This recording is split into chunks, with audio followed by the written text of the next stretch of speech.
Hi folks, earlier today I made a video clip for creating a design table for an assembly which looked like that, and everything worked fine except that I miserably failed to change the material.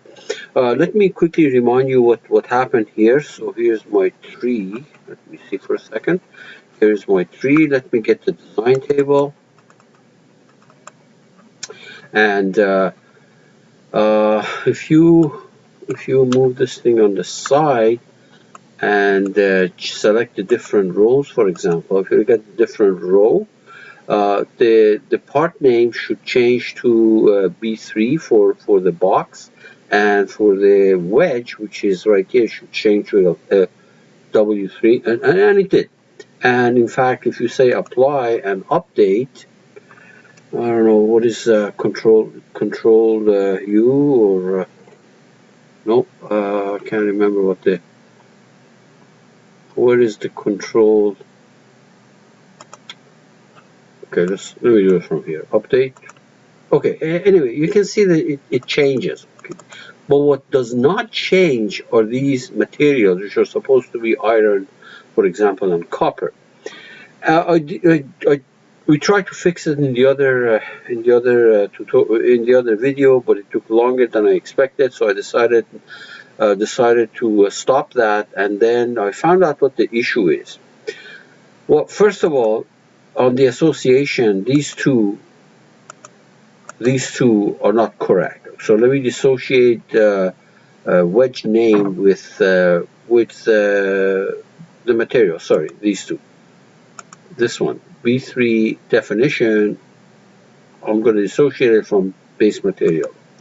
And then the same thing with the wedge material, which is right here, dissociate. Let's see now, this one, dissociate, that's what I meant. Okay, good. So if you go to the configuration, everything works except for the material. And the reason that this did not work was because of the way I actually put the material on these parts. So inadvertently, when it came to the material, I put them while I was in the product. In fact, if you go to B3, for example, and you try to delete the material, notice that it's not going to work. Okay, so as far as the material goes, when I did it, unfortunately, it was done at the product level. Everything else must be done at the product level, but it doesn't look like this. Or actually, the other issue may be that when I put the material, I put it on this line, and this line, in fact, you can see that's still in the assembly level. So first thing I'm going to do, I'm going to delete these guys. Delete this and delete that. Okay, good. Now when it comes to material, you have to apply it at the part level. So I'm going to go to B3 right there, and I'm going to create apply material, some dummy thing. So aluminum on this, okay? And all right, notice that this appears right underneath B3. If I had inadvertently put the material on that, let me do this, undo this. Let's try it again. So apply material, metal, aluminum on this. It does not appear under the part, it appears still under the assembly. So undo, do it the right way. So apply material, aluminum on this line B3, which is really in the base as a part. Okay, now let's go here on this guy. Now we are in W3 or the wedge, if you want.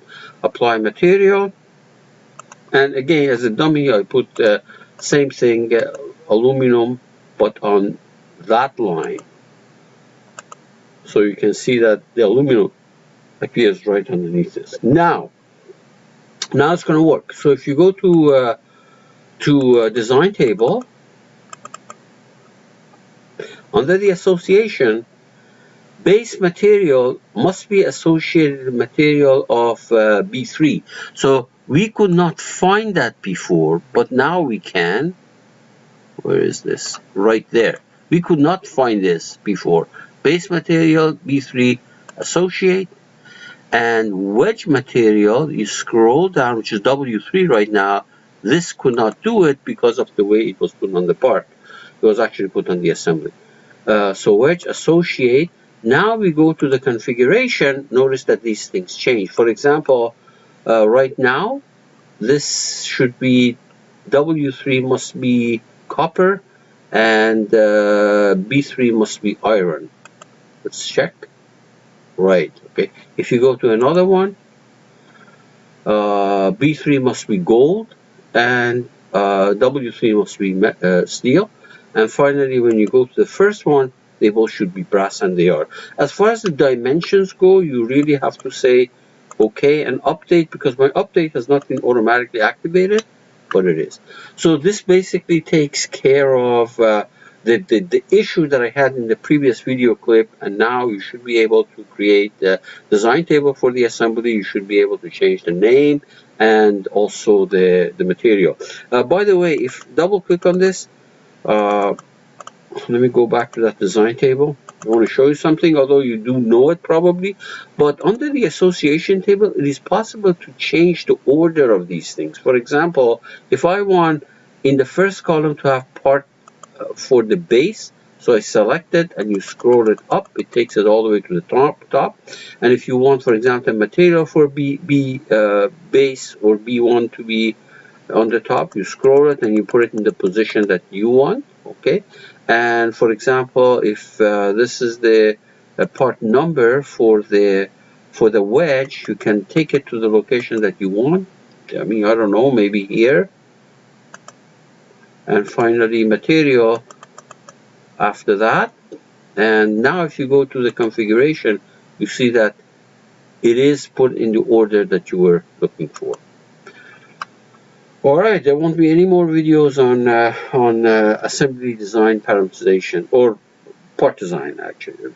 Sorry, design table for assemblies. I think we have done enough on that.